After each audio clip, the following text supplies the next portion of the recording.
నిన్ను ఎగతాళి చేసే వాళ్ళకి, హేళన చేసే వాళ్ళకి, నిన్ను చూసి నవ్వుకునే వాళ్ళకి ఇప్పటిదాకా సమయం ఇచ్చాడు.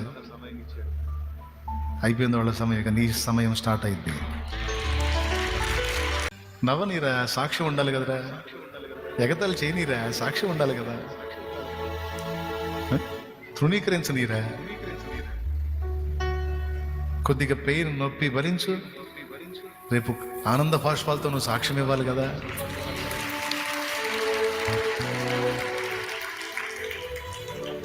మనల్ని ఆడుకోవటానికి సైతానికి అవకాశం ఇచ్చే దేవుడు వాడిని ఆడుకోవటానికి మనకు కూడా సమయం ఇస్తాడు. ఆ సమయం ఆయన చేతుల్లో ఉంది, కాలమే ఆయన. మీరు వ్యక్తిగతంగా కాసేపు ప్రార్థనలో గడపాలి. నేను అక్కడ చేతులుంచితే అటు నుంచి అటు జంప్ అవుదాం అనుకున్నారు కదా. నాకు తెలుసు నువ్వు గడపొద్దా ప్రార్థనలో. తండ్రితో గోజాడొద్దా నువ్వు కాసేపు మోకాళ్ళేసి అడగొద్దా దేవుణ్ణి. ఇప్పటి వరకు నీ శత్రువులకు సమయం ఇచ్చాడు దేవుడు, ఇప్పుడు నీకు ఇస్తాడు సమయం నా దేవుడు.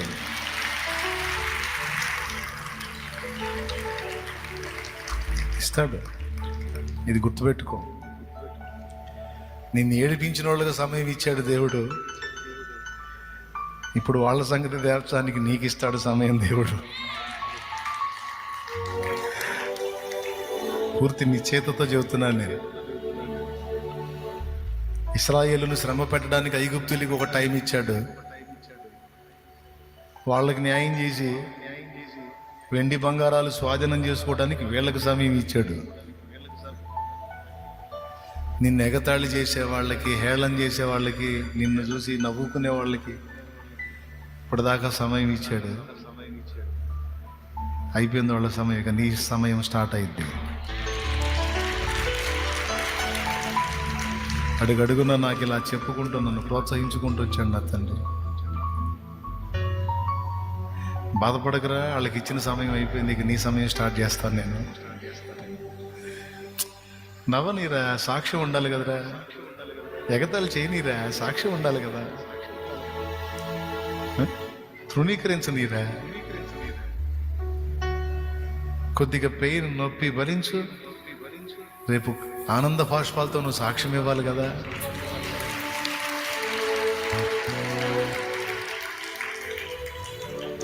మనల్ని ఆడుకోవటానికి సైతానికి అవకాశం ఇచ్చే దేవుడు వాడిని ఆడుకోవడానికి మనకు కూడా సమయం ఇస్తాడు. ఆ సమయం ఆయన చేతుల్లో ఉంది, కాలమే ఆయన. ఏబును ఆడుకోవడానికి వాడికి టైం ఇచ్చాడు, తర్వాత ఏబు వాడిని ఆడుకున్నాడు, రెండంతలుగా దీవించబడ్డాడు. స్నేహితులు విమర్శించి పొడిచి గాయపరిచారు ఏబుని. చివరికి వాళ్ళ టైం అయిపోయింది, ఏబు టైం వచ్చింది. ఏబే వాళ్ళ కోసం ప్రార్థన చేయాల్సి వచ్చింది, లేకపోతే వాళ్ళు అయిపోయేవాడు. ఎంత వాక్య సత్యం. నిన్ను ఆదరించడానికి, ప్రోత్సహించడానికి పరిశుద్ధాత్మ దేవుని ప్రేరణలో పలుకుతున్న ఆయన ఆదరణకర్త. ఈరోజు కొంతమంది దురాగతాలు చేసి సమయం వాళ్ళదని నిరూపించుకున్నారు. ఓకే, మనకు రాదు సమయం, మనకెవడు దేవుడు సమయం. అప్పుడు వాళ్ళకి జరిగే తీర్పు వాళ్ళకి జరిగేది. ఎవరికి నిర్ణయించబడిన సమయంలో వాళ్ళు ఆడతారు ఆట. ఇప్పుడు శత్రువులు ఆడారు, మన ముందు దేవుడి చిత్తం అయితే మనం ఆడేటట్టు దేవుడు చేస్తాడు. ఏ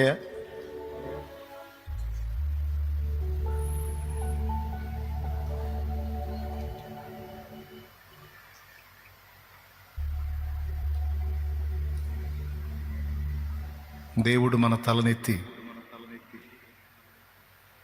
మనల్ని ఘనపరిచి నాటి ఎస్తేరుని ఏ విధంగా అయితే నిలబెట్టి వాడుకున్నాడో, స్టార్టింగ్లో హామాను గాడిది టైం,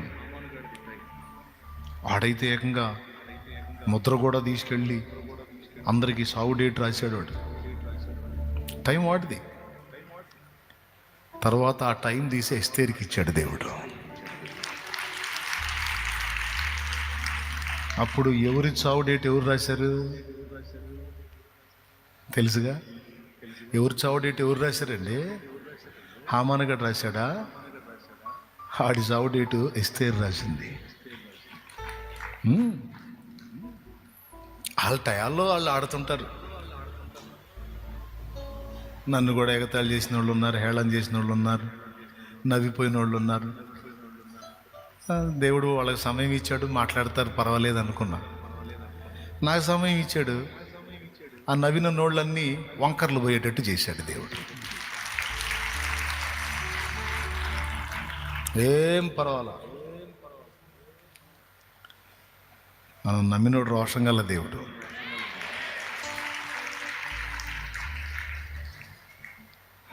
నీ టైం కూడా స్టార్ట్ అవుతుంది ఇక. నమ్మి ధైర్యంగా ఆయనకి ప్రార్థన చేయి, ఆయనకి ప్రార్థన చేయి. శాలెమన్న చేతులు కాదు, నువ్వు కనెక్ట్ అవ్వాలి ఆయనతో. నువ్వు ఆయన, ఆయన నువ్వు, మీ అనుబంధం ఏర్పడాలి. నన్ను పిలిచినందుకు దేవుడు, నా చేతుల కోసం మీరు పరిగెత్తాలని కాదు. మీరు ఆయన, ఆయన మీరు. మీ అందరి మీద చేతులు ఉంచడానికి నేను ఉన్నాను, మరి నా మీద ఎవరు ఉంచుతారు చేతులు? మరి ఆయనతో కనెక్టింగేగా మనకి, నాకు. మరి అలవాటు మీకు కూడా రావాలిగా. ఇప్పుడు నేను అడుగు ముందుకేస్తే ఇందాక తొక్కేవాళ్ళు ఒకళ్ళు మామూలుగా లేరాడ. చిన్న చిన్న పిల్లలు కూడా ఉన్నారు, మొత్తం తొక్కాడ పడేసేవాళ్ళు. యేసు రక్తమే చేయమని సైలెంట్గా మళ్ళీ బయటకు వచ్చి ఇటొచ్చా, ఎడకొచ్చా. మీరు ఆయన, ఆయన మీరు. ఆయనతో వ్యక్తిగత అనుబంధం ఏర్పరచుకోవాలి. అప్పుడు ఏం జరిగిందో తెలుసా? ఆయన నుండి సరఫరా మీకు వచ్చింది. అప్పుడు మీరు చేతులుంచినప్పుడు కార్యాలు జరుగుతాయి. అది మీరు ఎక్కాల్సిన అంతస్తు. ఆ శాలెమన్న చేయబెడితే శాలెభా అనే పద్ధతి చిన్నపిల్లల అలవాటుది. దేవునికి స్తోత్రం, హల్లెలూయా. మరి మీరు కావద్దా దైవజనురాళ్ళు? చెప్పండి. అన్నావు, నువ్వు బాగానే ఉంది, మరి మీరు గారా? మరి నేను నా ఏర్పాటు ఏంది? వచ్చిందనే చెబుతున్నా ఇప్పుడు. దేవునికి స్తోత్రం. సమయం వచ్చింది, ఇంకా సిద్ధపడాలి. కాలమును బట్టి చూచితే మీరు బోధకులు కావలసి ఉండగా క్రీస్తును గూర్చినటువంటి మూల పాఠములు మీకు మరలా ఒకడు బోధించాల్సి వచ్చిందని నాటి హెబ్రీ సంఘాన్ని పౌలు గద్దించినట్టు నేను మిమ్మల్ని గద్దించాల్సి వస్తుంది. ఎదగొద్దు.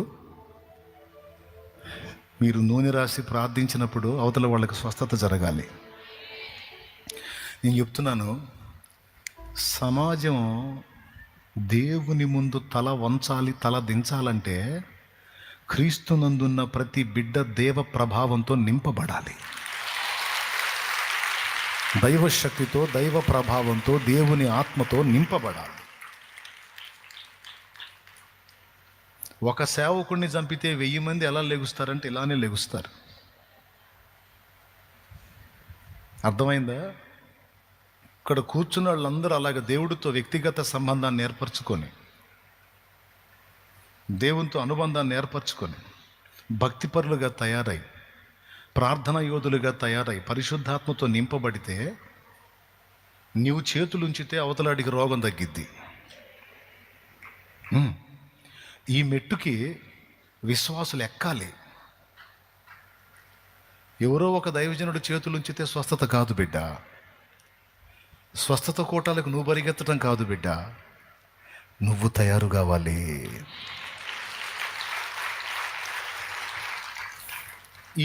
ఈ స్వస్థపరిచేటువంటి కార్యాలు కావచ్చు, ఈ కృపా వరాలకు సంబంధించి ఓన్లీ పాస్టర్స్కి, పాస్టరమ్మలకే అని చెప్పలా. ప్రభువునందు విశ్వాసం ఉంచిన వాళ్ళు, నమ్మి బాప్తిస్మం పొందిన వాళ్ళు, ప్రభువుని వెంబడిస్తున్న వాళ్ళు చేతులుంచినప్పుడు రోగులు స్వస్థత పొందెదరు. అది దేవుని వాక్యం. వారు గద్దించినప్పుడు దయ్యాలు వెళ్ళిపోతాయి. ఇందులో ఓన్లీ పాస్టర్స్ అని చెప్పలా, లేదా సేవకురాళ్ళు అని చెప్పలా, సేవకుడు సేవకురాలు అని చెప్పలా బిడ్డ. నమ్మిన వారి వలన ఈ సూచక్రియలు కనబడను. ఆ నమ్మిన వారంటే మీరందరూ రక్షింపబడిన వారు, నమ్మినవారు. మరి మీరు ఎప్పుడు ప్రార్థన చేసేవాళ్ళు అవుతారు? అవునా? నీ సమాజంలో వాళ్ళు నీ దగ్గరికి రావాలి కదా ప్రార్థన సహాయం కోసం. నీ సమాజంలో ఉన్నాళ్ళు నిన్ను అడిగేటట్టు నువ్వు భక్తిలో ఎదగాలి కదా. నేను కోరేది అది. నీ జీవితాంతం మీరు నా దగ్గరికి రండి, నేనే మీ నెత్తిన చేతులు పెడతాననేది సరైన బడి కాదు, అది సరైన చదువు కాదు, అది కరెక్ట్ చదువు కాదు. అది 3-4 ఏళ్ళు ఇక్కడ ఎదిగావంటే నువ్వు తయారు కావాలి, లైన్లోకి రావాలి, ఆత్మతో నింపబడాలి, వాక్యంతో నింపబడాలి, ప్రభావంతో నింపబడాలి, దేవుని పనిముట్టుగా మారాలి. ఇప్పుడు ఒక సంఘంలో నేను ఒకప్పుడు సభ్యుడినండి. నేను ప్రసంగం చేస్తల్లా, అనుభవం చెబుతున్నా, తర్వాత ప్రార్థన చేద్దురు. కానీ ఒక సంఘంలో మీలాగే సభ్యుడినండి నేను. ఒకప్పుడు ఒక చిన్న సంఘంలో సభ్యుడిని. వ్యక్తిగతంగా దేవుడు దర్శించాడు, నేను ఆయనతో కనెక్ట్ అయ్యాను. ఆయన నేను ఆయన మన బంధము అనుబంధము అని పాడుకోవటం మొదలుపెట్టాం. స్తోత్రం. ప్రభు నేను ప్రభు డ్యూట్. నా ఊపిరైంది నీ శ్వాసని, నిత్యము నీకెప్పుడు నా ధ్యాసని, నీ ప్రాణమిచ్చింది నా కొరకని, నీలాంటి ప్రేమికుడు ఇలలేడని, చావైనా బ్రతుకైనా మేలైనా కీడైనా. ఈ పాట నేను యేసయ్య పాడుకున్నాం. మధ్యలో ఇంకొక ఆయన ఎంటర్ అవ్వాల, పాస్టర్ గారు లేరు మధ్యలో. మీరేమంటారంటే మా ఇద్దరి మధ్యలో నువ్వు ఉండి అంటున్నారు. అర్థమైందా? అది కరెక్ట్ కాదు. ఎవరు వాళ్ళు పాడగలిగి ఉండాలి ఇట్లా ప్రభువుతో. మన బంధము అనుబంధము, మన బంధము అనుబంధము, విడదీయగలరా ఎవరైనను మరి ఏదైనను, విడదీయగలరా ఎవరైనను మరి ఏదైనను. రాజా జగమెరిగిన నా యేసు రాగాలలో అనురాగాలు కురిపించిన మన బంధము అనుబంధము, మన బంధము అనుబంధము. స్తోత్రం. పెద్ద ఆయన డ్యూయట్ ఆయన పాడాడు యేసయ్యతో. నా డ్యూయట్ నేను పాడా యేసయ్యతో. మరి నువ్వు పాడవా? అది నా ప్రశ్న. ఆయన పాడాడు, ఆయన అనేక మందిని రక్షించాడు, ప్రభు దగ్గరికి వెళ్ళాడు. నేను పాడాను, ఇప్పుడు అదే పని జరుగుతూ ఉంది, ఆత్మల రక్షణ కార్యం. ఆయన ఒక సంఘంలో విశ్వాసే ఒకప్పుడు, నేను ఒక సంఘంలో విశ్వాసినే నీలాగా ఒకప్పుడు. మరి అట్నే ఫిక్స్ అయిపోతే కదా, ఆయన అట్నే ఫిక్స్ అయిపోతే నా రక్షణ ఉండేది కాదు. నేను అలాగనే ఫిక్స్ అయిపోతే మీ రక్షణ ఉండేది కాదు. ఓకేనా? ఇప్పుడు మీరు అలానే ఫిక్స్ అయ్యారనుకో, చాలామంది రక్షణ ఆగిపోయిద్ది. అది నా బాధ. ఎంతమందికి అర్థమైందో? మరి ఇప్పుడు మీరేం కావాలి? ఏదో ఒకటి కావాలా? కూటమి అయిపోతే ఇంటికి పోవాలా? ఎదగాలి, ఆయనతో వ్యక్తిగత అనుబంధాన్ని ఏర్పరచుకోవాలి. షోమ్రోనులో ప్రవక్త ఉన్నాడు అని ఎలీషాను గురించి సాక్ష్యం ఇచ్చినట్టు నీ సమాజంలో ఎదుగో దేవుని మనిషి అని నిన్ను గురించి సాక్ష్యం ఇవ్వాలి. నీ సమాజంలో ఇదిగో దేవుని ఆత్మ కలిగిన స్త్రీ, ఇదిగో దేవుని మనిషి అని నువ్వు అట్ట తయారు కావాలి.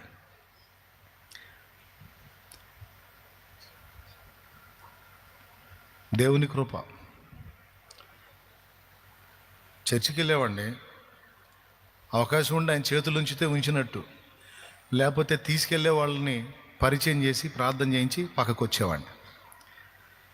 నేను రోడ్డు మీద పోతుంటే నన్ను పిలిచి ప్రార్థన చేయించుకునేవాళ్ళు.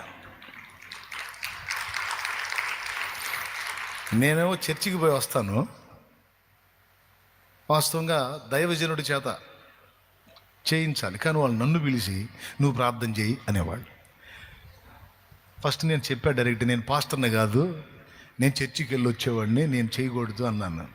అయ్యో మాకు అవన్నీ ఏం తెలియవు, మా ఓడికి బాగలేదు, నీలో మాకు ఆ యేసుప్రభువే కనపడుతున్నావు, నువ్వు చెయ్యి. అన్యులు విశ్వాసులు కదా, అన్యులు.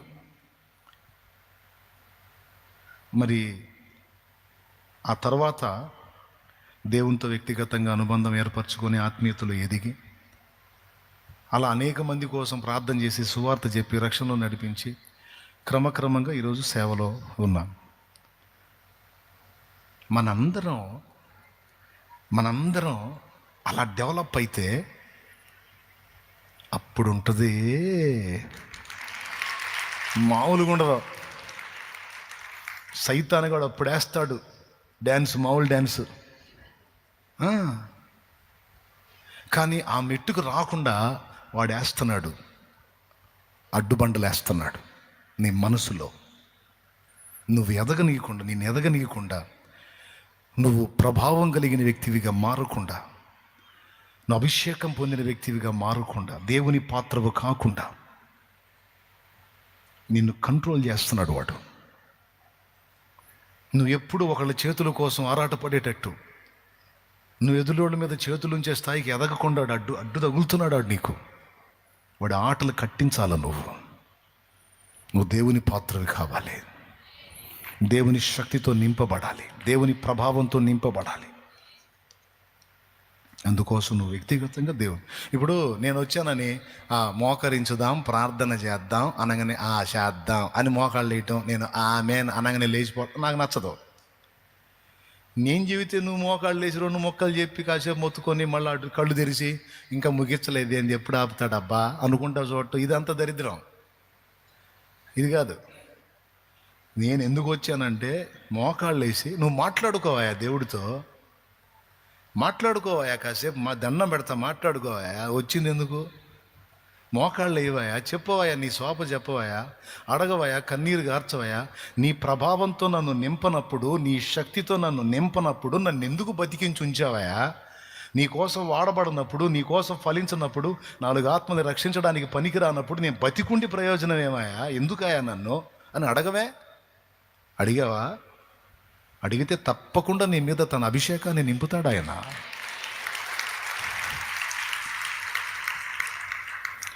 నీ దాసులు హతులవుతున్నారు ప్రభువా, మరి నేను లేవపోతే ఎట్లా ప్రభువా? వయసుడికి కొంతమంది, యాక్సిడెంట్లలో కొంతమంది, హతసాక్షులై కొంతమంది, బలహీనులై కొంతమంది ఏమో బ్రతికే ఉన్నారు కానీ చేయలేకపోతున్నారయ్యా. నీ పని ఆగకూడదు కదయ్యా. నేను ఏడ్చానండి. నీ కోసం వాడబడినప్పుడు, నీ కోసం ఫలించినప్పుడు నేను ఎందుకు బతికుండాలి, నా ప్రాణం నువ్వు తీసుకో అని నేను దేవుని ముందు అడిగా. ప్రాణం తీసుకోలేదు కానీ వాడుకోవటం మొదలుపెట్టాడు. చిన్న గుడిసెలో ప్రేయర్ స్టార్ట్ చేసినప్పుడు నేను ఆ గుడిసెలో కన్నీరు గార్చి బలిపీఠం పట్టుకొని ఏడ్చి నా దేవుణ్ణి నేను అడిగిన మాట అది. నీ కోసం వాడబడినప్పుడు, నీ చేతులు ఒక పాత్రగా నేను వాడబడినప్పుడు, నీ కోసం ఫలించనప్పుడు, నీ చిత్తం నెరవేర్చలేనప్పుడు, 4 ఆత్మల రక్షణ కోసం వాడబడలేనప్పుడు ఎందుకు బతికుండాలి ప్రభువా? నేను నీవు ఇచ్చే ఆశీర్వాదాలన్నీ తిని లోకాన్ని అనుభవించడానికి బతకాలా నేను? నాకొద్దు ప్రభువా జీవితం. నేను నీ కోసం ఫలించాలి, నీ చిత్తం చేయాలి. నీ ప్రభావంతో నన్ను నింపుతావా, నింపవా? నీ శక్తితో నన్ను నింపుతావా, నింపవు, నన్ను వాడుకుంటావా, వాడుకోవా. దీన దరిద్రులు నీళ్లు వెదగుచున్నారని నువ్వే అన్నావు కదా. నీ ఆహారం కోసం గొర్రె పిల్లలు ఉన్నాయని నువ్వే అన్నావు కదా. నీ శక్తి లేకపోతే నేనేం చేస్తా ప్రభువా? నువ్వు బలం ఇవ్వకపోతే నేనేం చేస్తా ప్రభువా? నా ప్రజల మీద ఎవరికి దయగలిగిద్ది ప్రభువా? నా ప్రాంతం ఎలా రక్షించబడిద్ది ప్రభువా? నా ప్రాంతాన్ని దర్శించు ప్రభువా. నేను ఏడ్చాను దేవుని ముందు, వినబడింది ఆయన సన్నిధిలో. నీ పనికి ప్రయోజనకరం కాని నా బతుకు ఉండేమి, చస్తే ఏమి? నువ్విచ్చే కేవలం అనుభవించి ఆనందించడానికా నా బతుకు? కాదు కాదు, నీ కోసం ఖర్చు అయిపోవటానికి నా జీవితం. నా ప్రభువా, నీ శక్తితో నన్ను నింపవు, నీ బలంతో నన్ను నింపవు, నీ ప్రభావంతో నన్ను నింపవు, నీ కోసం నన్ను వాడుకోవు. మా దేవుని పాదాలు పట్టుకుని ఏడ్చాను. బిడ్డ, నువ్వు ఏడవద్దు, నువ్వు అడగొద్దు దేవుణ్ణి. అడుగు, నా తండ్రి నీకు శక్తిని ఇవ్వకపోతే అప్పుడు అడుగు. నువ్వు అడుగు, నువ్వు అలాగా దేవుని కోసాడు, కృపనీయమని అడుగు, శక్తినీయమని అడుగు. నీ కోసం వాడబడినప్పుడు నా బ్రతుకు అర్థం లేదయ్యా అని అడుగు. మాట్లాడుకో, దేవునితో మనసిప్పి మాట్లాడుకో. ఎవరిని పట్టించుకోవద్దు, ప్రార్థన చేయి. కన్నీళ్లతో దేవుని పాదాలు పట్టుకో. నన్ను అభిషేకించి నన్ను ఇలా వాడుకున్న దేవుడు నిన్ను వాడుకుంటాడు. నీవు అడుగుపెట్టిన ఇళ్ళు ఆశీర్వదించబడతాయి. నువ్వు అడుగుపెట్టిన సమాజాలు ఆశీర్వదించబడతాయి, రక్షించబడతాయి. నువ్వు చేతులుంచిన వ్యక్తులు స్వస్థత పొందుతారు. నువ్వు ఎవరి కోసమైనా ఒక మాట విజ్ఞాపన చేసావంటే నెరవేరిది తమ్ముడా. భక్తిపరుడుగా తయారు కావాలి, ఆత్మీయుడిగా తయారు కావాలి. సమాజాలని క్రీస్తు కొరకు ప్రభావితం చేసి దేవుని శక్తిని లోకానికి చూపే వ్యక్తిగా నువ్వు తయారు కావాలి తమ్ముడా. దేవుని శక్తిని లోకానికి చూపే వ్యక్తిగా నువ్వు తయారు కావాలి. ఎవరి చేతుల కోసమో నువ్వు వెంపర్లాడటం కాదు నాన్న. ఇదిగో నువ్వు చేతులుంచమని ప్రజలు నిన్ను అడిగే విధంగా నువ్వు తయారు కావాలి. నా తండ్రి అలా చేయనుగాక. చెల్లి అడుగురా, చెల్లి అడుగురా, మోకాళ్ళి కన్నీరు గార్చురా.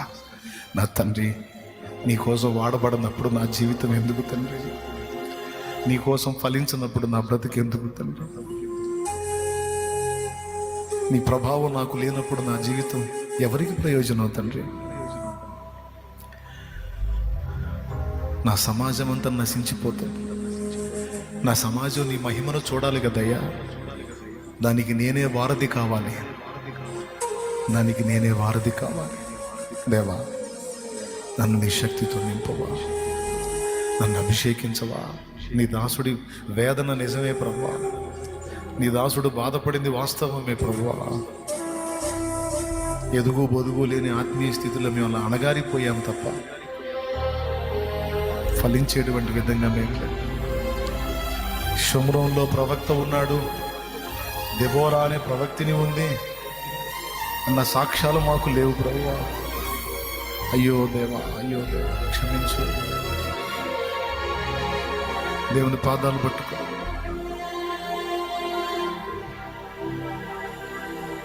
నీ దాసుడి కోరిక అంటే అది నీ కోరికేగా ప్రభువా. మాలో నుండి లోకాన్ని తాకాలని నువ్వు కోరుకుంటున్నావు, మాలో ఉండి లోకాన్ని స్పర్శించాలని నువ్వు కోరుకుంటున్నావు. మా సమాజాల్లో మా ద్వారా ఉద్యోగాన్ని చూడాలని నువ్వు ఆశిస్తున్నావు. నీకోసం వాడబడనందుకు వేదన పడుతున్నానయ్యా, నీకోసం ఫలించనందుకు వేదన పడుతున్నానయ్యా. సిగ్గుగా ఉన్నాయ్యా. నిజమేగా ప్రభువా.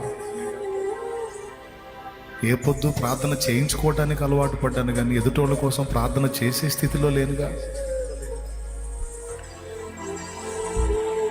అలాంటి బ్రతుకు అవసరమా నాకు దేవా? నీకోసం ఫలించని జీవితం ఎందుకు దేవా? దయచేసి రాత్రి ఈ ప్రార్థన గైకొన్నాం, ఈ రాత్రి ఈ ప్రార్థన గైకొన్నాం.